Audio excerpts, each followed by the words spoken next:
The day I moved into Oak Ridge Estates, I should have known something was wrong when the HOA president, Karen, stared at my daughter's white cane like it was a weapon. "We have standards here," she said, eyeing the small tactile markers I'd placed. "Near our walkway, those yellow bumps are an eyesore."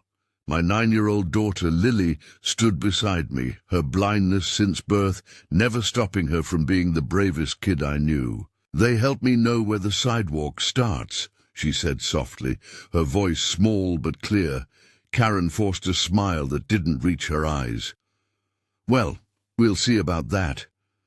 That was the beginning of what would become the most intense battle of my life. Have you ever dealt with an HOA that seemed to have it out for your family? Drop your stories in the comments below. I'd love to know I'm not alone in this fight. I'm Mark, a single dad to the most incredible daughter anyone could ask for. After my wife passed away 3 years ago, Lily and I needed a fresh start, so we moved to Oak Ridge Estates, drawn by the safe streets and good school district. The houses were beautiful, the community pool looked inviting, and the neighbors seemed friendly enough at first. What I didn't realize was that I'd just moved into the kingdom of Queen Karen, the HOA president who ruled with an iron fist and a rulebook thicker than the Bible. The first violation notice arrived 2 weeks after we moved in. Unapproved tactile. "Markers on walkway," it read, with a $100 fine attached. I called the HOA office, explaining that these were necessary accommodations for my daughter's disability. "They're not in the approved color palette," Karen told me over the phone, her voice dripping with condescension. "The community guidelines specifically state that all exterior modifications must match the neighborhood aesthetic. Their safety." "Markers," I said, trying to keep my voice level. "They're required by the ADA." "The ADA doesn't apply to HOAs," she shot back. "And even if it did, there are more attractive options available." I hung up, feeling defeated but determined.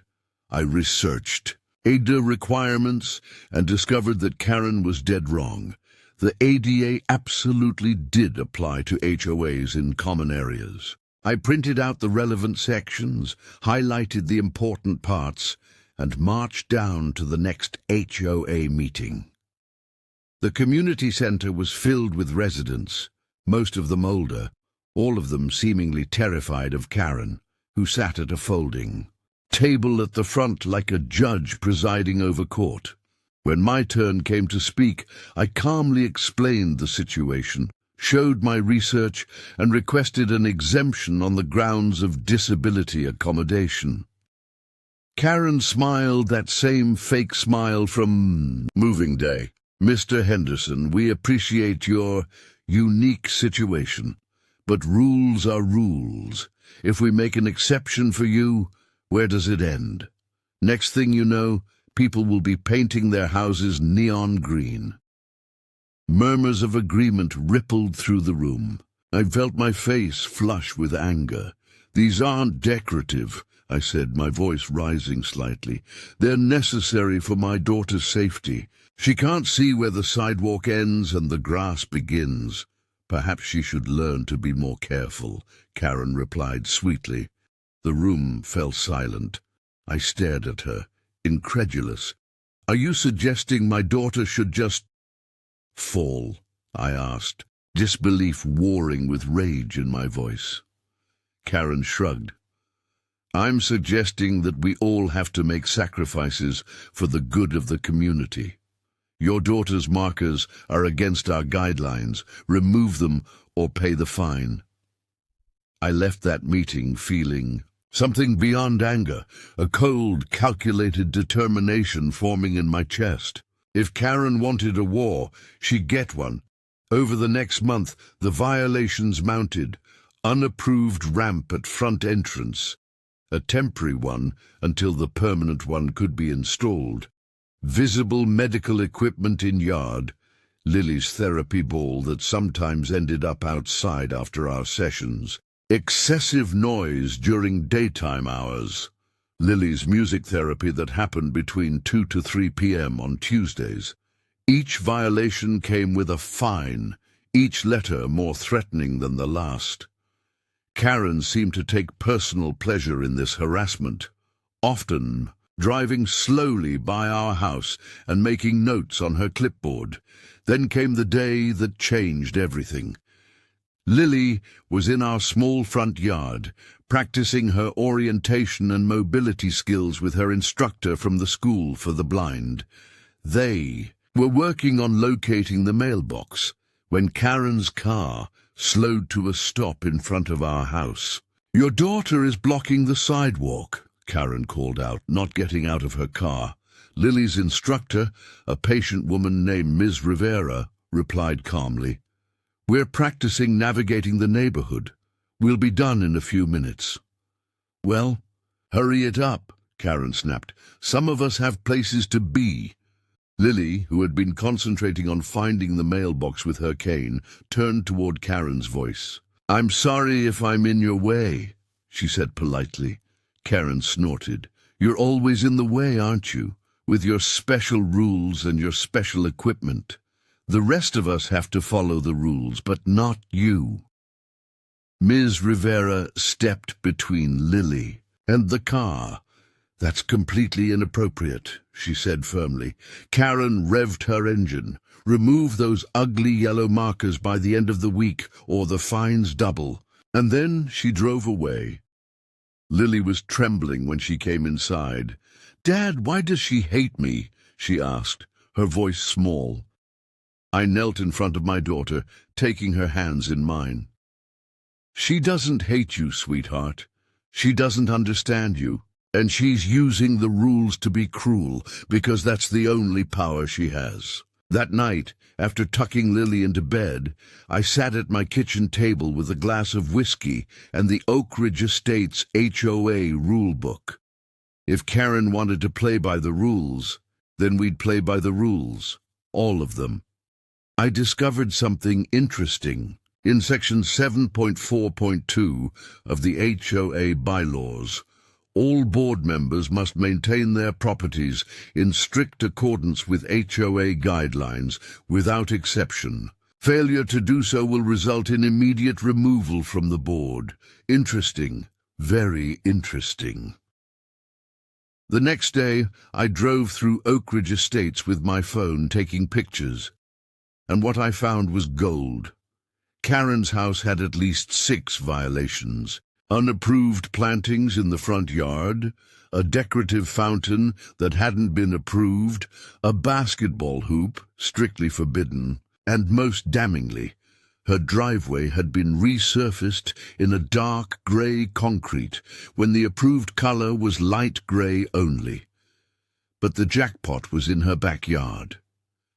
From the sidewalk, I could see over her fence, a small swimming pool, clearly visible from the street, and absolutely forbidden by HOA rules. No pools except the community pool were allowed in Oak Ridge Estates.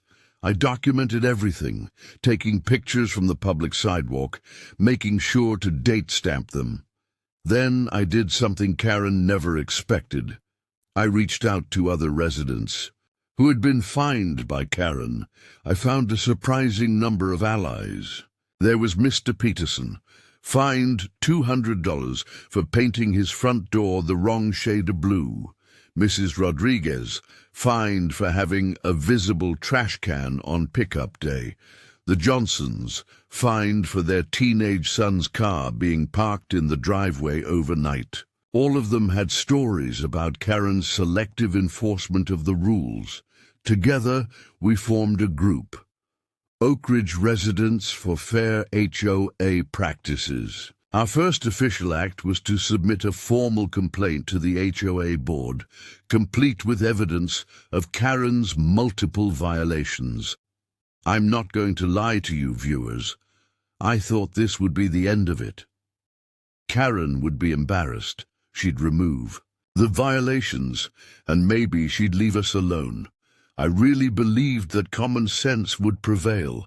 I was wrong, dead wrong. And what happened next would escalate this battle into a war. At the next HOA meeting, Karen stood before the residents, holding up our complaint. It has come to my attention that certain residents have been spying on my property and making baseless accusations. She looked directly at me as she said this. These accusations are nothing more than retaliation for enforcing the community guidelines that we all agreed to when we moved here.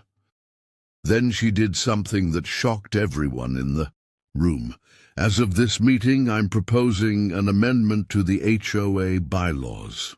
All properties will be inspected weekly, and all violations will result in immediate fines, with no exceptions for any reason. A murmur went through the room. This was unprecedented, even for Karen. And, she continued, any resident who submits a false complaint against a board member will be subject to a $1,000 fine and possible legal action. She smiled smugly. The vote will be at our next meeting. I suggest you all think carefully about who you align yourselves with. The room emptied quickly after that, residents hurrying away like rats leaving a sinking ship. Only a few people stayed behind. Mr. Peterson, Mrs. Rodriguez, and the Johnsons. We can't let her get away with this, Mr. Peterson said, his hands shaking with anger. She's trying to intimidate us, Mrs. Rodriguez added. The Johnsons, who were lawyers, exchanged a look. She's violating state HOA laws with that amendment, Mr. Johnson said quietly. Arizona law specifically prohibits HOAs from fining residents for submitting complaints in good faith. I felt a glimmer of hope. So what do? We fight back, Mrs. Johnson replied. Legally, and that's exactly what we did. While Karen prepared for her next HOA meeting, we prepared for war. The Johnsons drafted a formal letter citing Arizona Revised Statutes, Title 33, Chapter 16, which governs HOAs in Arizona. We gathered more evidence of Karen's violations, including statements from contractors who had done work on her house in violation of HOA rules. But we didn't stop there. I contacted the Arizona Center for Disability Law and explained our situation. They were horrified by Karen's treatment of Lily and agreed to help.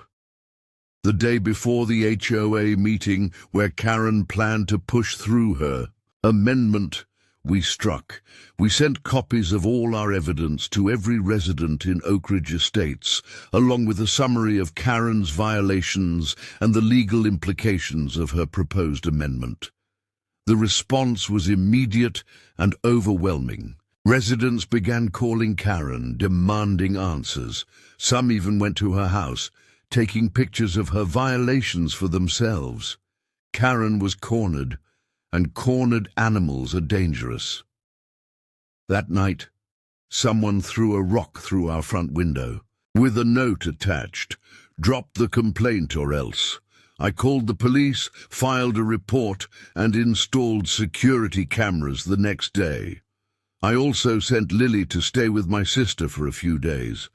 I wasn't taking any chances with my daughter's safety.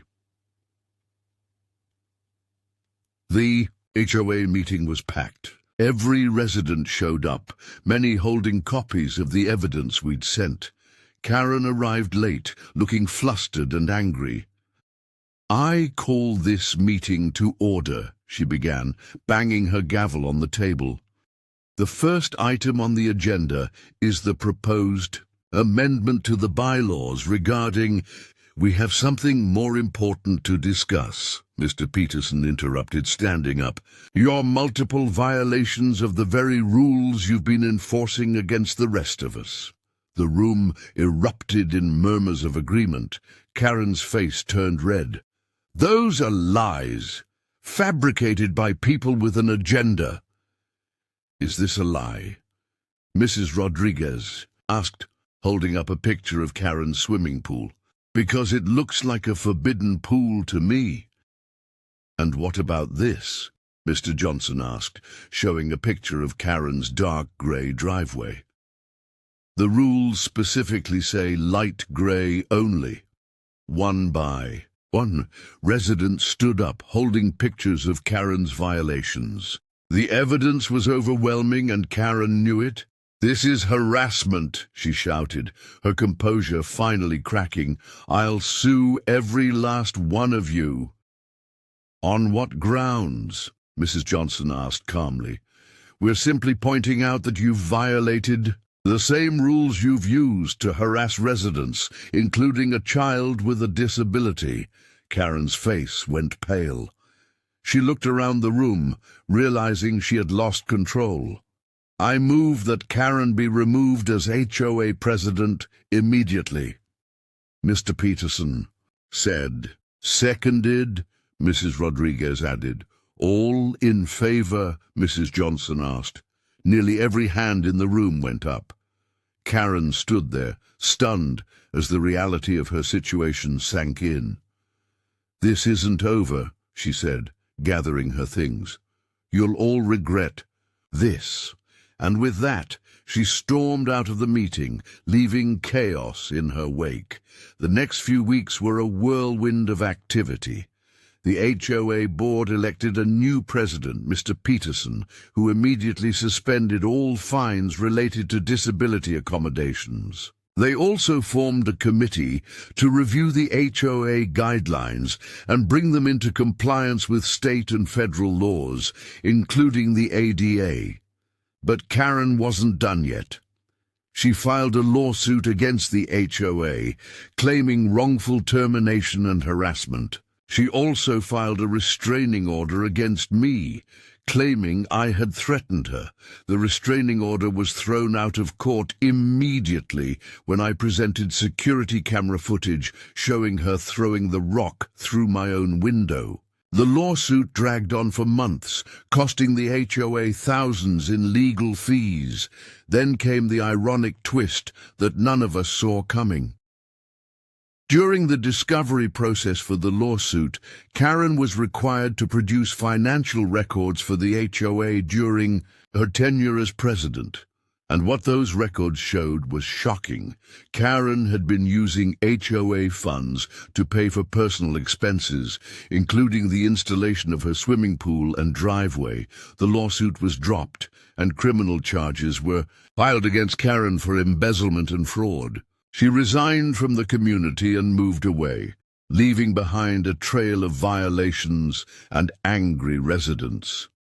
As for Lily and me, life in Oak Ridge Estates improved dramatically.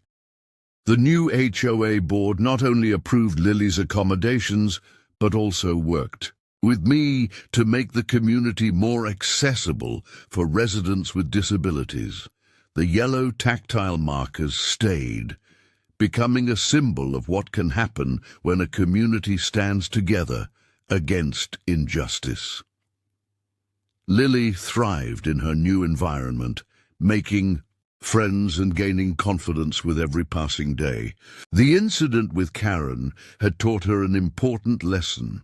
Sometimes the most powerful thing you can do is stand up for yourself, even when it's scary.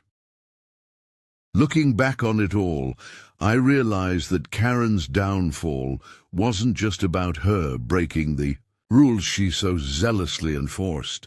It was about her underestimating the power of a community united against injustice. She thought she could intimidate us into compliance, but she didn't count on us finding strength in each other. If there's one thing I want you to take from this story, it's this. Never underestimate the power of standing up for what's right, especially when it comes to protecting those you love. Rules are important, but they should never be used as weapons of discrimination or harassment. And to all the Karens out there who think they can use their position to bully others, be careful. The rules you so love to enforce might just be the ones that lead to your downfall. What would you have done differently in this situation? Let me know in the comments below. And if you've ever had to stand up against discrimination for someone you love, hit that like button and share this story. Together, we can make sure that everyone, regardless of ability, is treated with the respect and dignity they deserve.